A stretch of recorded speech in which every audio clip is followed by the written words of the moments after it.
Hello everyone, welcome back. I'm going to read you a story today. It's a fairy tale called The Princess and the Pig. And I have my little nephew here with me, Ryder. Hi. He's in kindergarten, he's going into grade 1 next year. So I said he could listen to me do this story. And this story is written by Jonathan Emmett and Polly Bernatine, and it is published by, let's see, Macmillan Children's Books. And it's kind of like a fairy tale that some of us might have heard called The Princess and the Pauper. And a pauper is like a poor person. But this one is the pig instead of the pauper. So it's a little bit of a twist, a little different. Okay, so not that long ago, in a kingdom far from here, a farmer was traveling home from market with a cartload of straw. The farmer was so poor that he didn't have a horse and had to pull his own cart. In the back of the cart lay a tiny pink piglet. Nobody wanted to buy the piglet at market, but the farmer had taken pity on it. "I'll call you Pigmella," he decided, as this seemed like a good name for a pig. And there's the poor farmer pulling his own cart, no horse.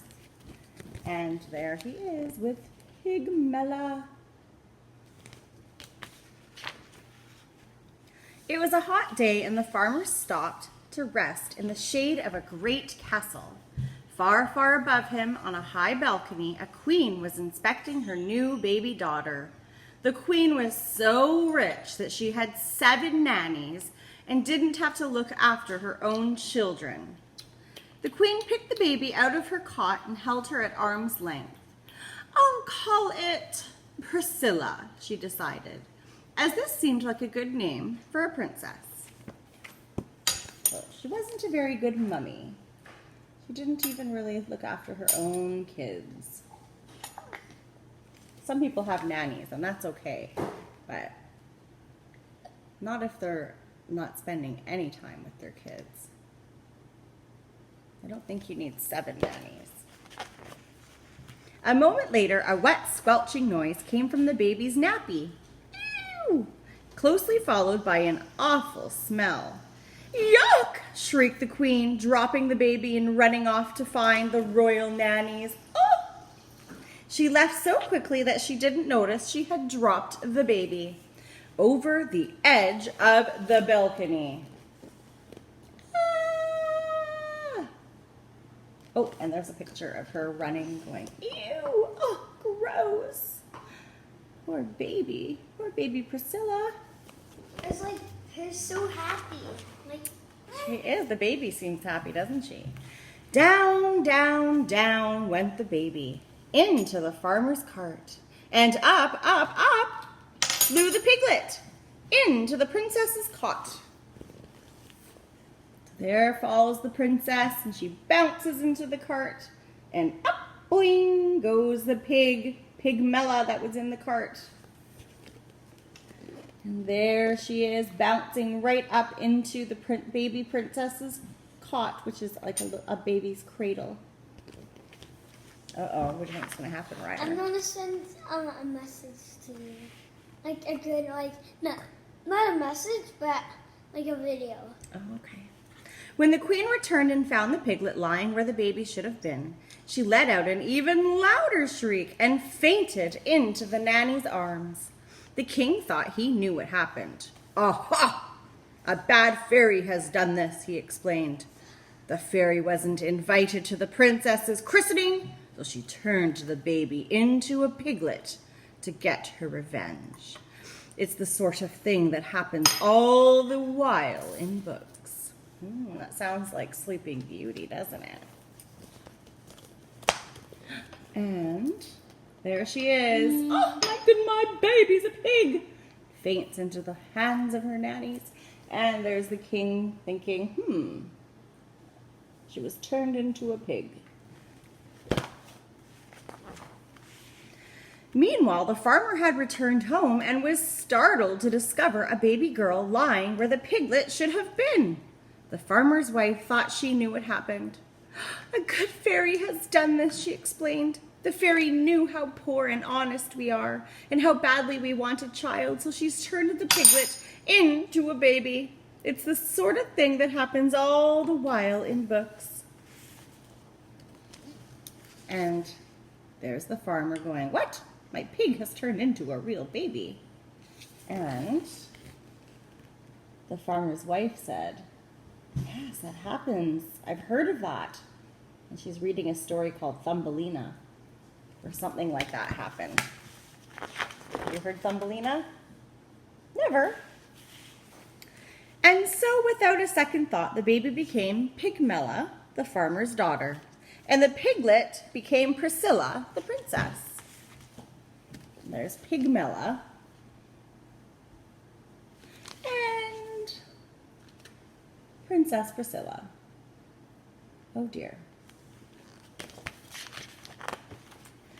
It wasn't long before Pigmella was able to eat, walk, and dress all by herself, and the farmer and his wife soon forgot that she had ever been a pig.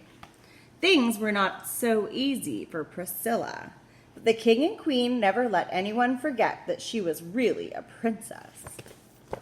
Here is Pigmella growing up, doing all sorts of things, and here is Princess Priscilla, the pig, not really learning how to do anything that a princess should do.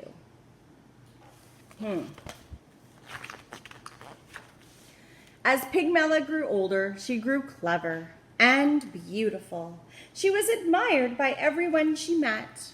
As Priscilla grew older, she grew not so clever and not so beautiful, and was avoided by everyone she met. Oh, nobody wanted to be around her. And there's Pigmella, just like a fairy tale princess. And Priscilla, not so much. Then one day the farmer's wife overheard some of the castle servants talking about the princess who had turned into the pig. "That's just like what happened," she told her husband, only the other way around. The farmer soon guessed what had happened. The princess and the pig must have swapped places somehow. He explained, "It's the sort of thing that happens all the time in books." Like Princess and the Pauper. And there he is. The poor farmer and his wife were very unhappy. They loved Pigmella, but they knew they must return her to her rightful home. And there she is. Oh, she looks so happy. They've had her for a very long time now. She's grown up. Well, she's probably a teenager. Pigmella was also unhappy. She loved the farmer and his wife and did not want to live with anyone else. But they were an honest family, so the next day they all went to the castle to see the king and queen. The king and queen listened to the farmer's story. So there they are, and they're on the way to the castle, and they walk up to the king and the queen sitting on the throne. And there's Priscilla. They didn't believe it. "Oh, what nonsense," cried the queen. "Oh, ridiculous," laughed the king. "This girl may be clever and beautiful, but she does not look or speak like a proper princess." And there's the king and the queen, Priscilla and Pigmella. The queen thought she knew what was happening. "Ah, it's a trick," she declared. "This girl is just a farmer's daughter, pretending to be a princess in the hope that she might marry a prince. It's the sort of thing that happens all the time in books." And I guess that's what happens in Puss in Boots, because she's holding that book as evidence. So they didn't believe them. And so Pigmella returned home with the farmer and his wife, where she married a young shepherd and lived happily ever after. and never once wished that she'd been a princess. And there they are, all celebrating her wedding. And they lived happily ever after. Goes to show there's a lot more important things than being rich and royal. The Priscilla also got married to a handsome prince. And although he had to be talked into it, Priscilla was changed into a pig by a bad fairy, the king explained. But once you kiss her, the spell will be broken, and she will turn back into a beautiful princess, added the queen. It's the sort of thing that happens all the while in books, they assured him. And there's the Frog Prince. Right, that happens in the Frog Prince. But unfortunately for the prince,